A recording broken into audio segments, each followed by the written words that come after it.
안녕하세요. 세상을 설명하다 세설TV의 세설입니다. 어느새 2018년이 거의 다 지나갔습니다. 올해 초 큰 폭으로 인상한 최저임금 때문에 많은 자영업자들과 기업들이 고통을 겪었는데요. 오늘은 다가오는 2019년의 최저임금은 얼마로 결정이 되었는지, 또한 최저임금의 급격한 인상이 우리 사회에 미치는 영향을 알아보도록 하겠습니다.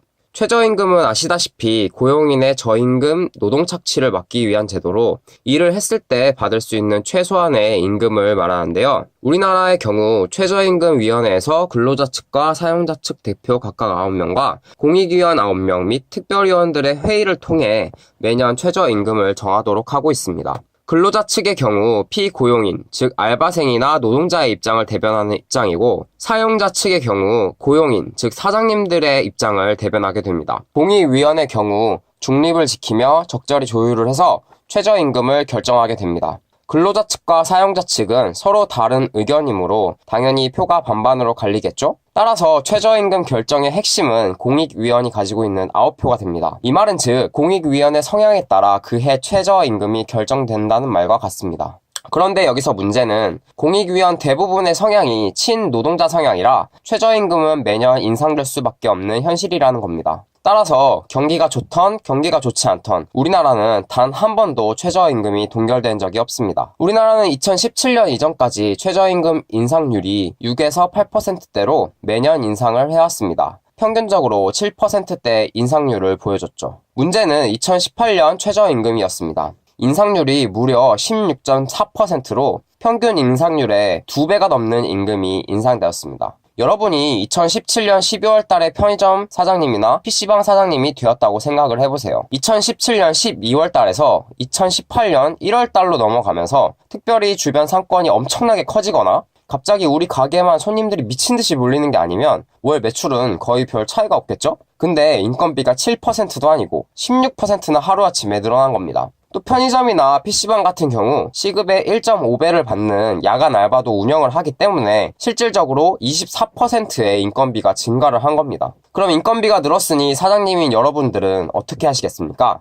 세 가지 선택 방안이 있죠. 첫 번째, 알바를 줄이거나, 두 번째, 가격을 올리거나, 아니면 세 번째, 둘 다 하거나. 알바를 줄인다고 해도 결국은 여러분이 일을 해야 하니까 가격도 올릴 수밖에 없을 겁니다. 또한 주휴수당이 부담이 되기 때문에 주 15시간 미만으로 일하는 알바만을 뽑고, 또 대학생들의 안정적인 알바 자리도 줄어들게 되겠죠. 기업들의 경우 정리해고되는 직장인들도 많아질 겁니다. 남은 직원들의 업무는 늘겠죠. 자, 이 상황이 이제 국내 모든 자영업 기업들에게 적용이 됩니다. 자연스럽게 나라 전체의 물가가 인상하게 됩니다. 괜찮은 일자리는 줄면서요. 물론 운 좋게 살아남은 알바생들과 정리해고에서 살아남은 직장인들은 돈을 조금 더 벌 수 있어요. 근데 그 외에 모든 국민들에게 인상된 물가가 적용되기 때문에 살림이 빠듯해질 수밖에 없습니다. 개손해라고 볼 수 있죠. 사실 생각해보면 살아남은 사람들도 돈을 더 번 만큼 더 쓰기 때문에 그렇게 이득인 것 같지도 않아요. 결국 사장님들은 자기가 일을 더 많이 하니까 힘들어지고, 알바생들은 좋은 자리 다 없어지니까 힘들어지고, 회사원들은 월급 늘어난 만큼 어차피 더 쓰기 때문에 별로 이득도 아니에요.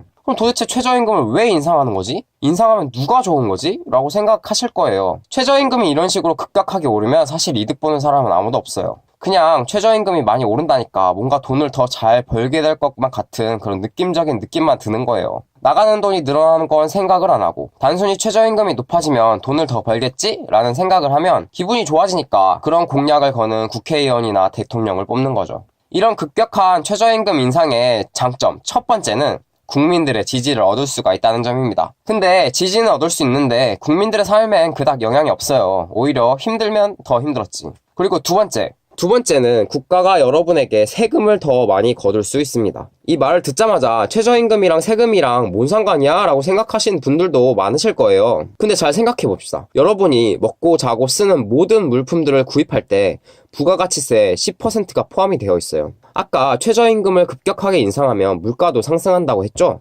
부가가치세는 퍼센트로 들어가니까 당연히 물가가 상승하면 그 물건들을 구입할 때 여러분이 세금을 그만큼 더 내게 되는 거예요. 결국 노동자, 사업자, 알바생들이 손해본 것들을 전부 국가가 가져가고 있는 겁니다. 여러분이 빵을 먹던 커피를 마시던 영화를 보던 놀러 가던 여러분은 여러분도 모르게 세금을 더 내게 되는 거예요. 근데도 지금 민노총에서 최저임금 더 인상을 하고 파업하고 있죠? 거기에 내년 2019년 최저시급은 심지어 올해보다 10%나 증가한 8,350원으로 결정되었어요. 여러분의 생각은 어떠세요? 최저임금 올라서 좋은 것 같나요? 오늘의 요약. 첫 번째, 최저임금이 오르면 득보는 사람이 없다. 두 번째, 물가가 상승하면 나도 몰래 내는 세금만 늘어난다. 세 번째, 최저임금의 급격한 인상은 결국 세금을 많이 내는 길이다. 끝!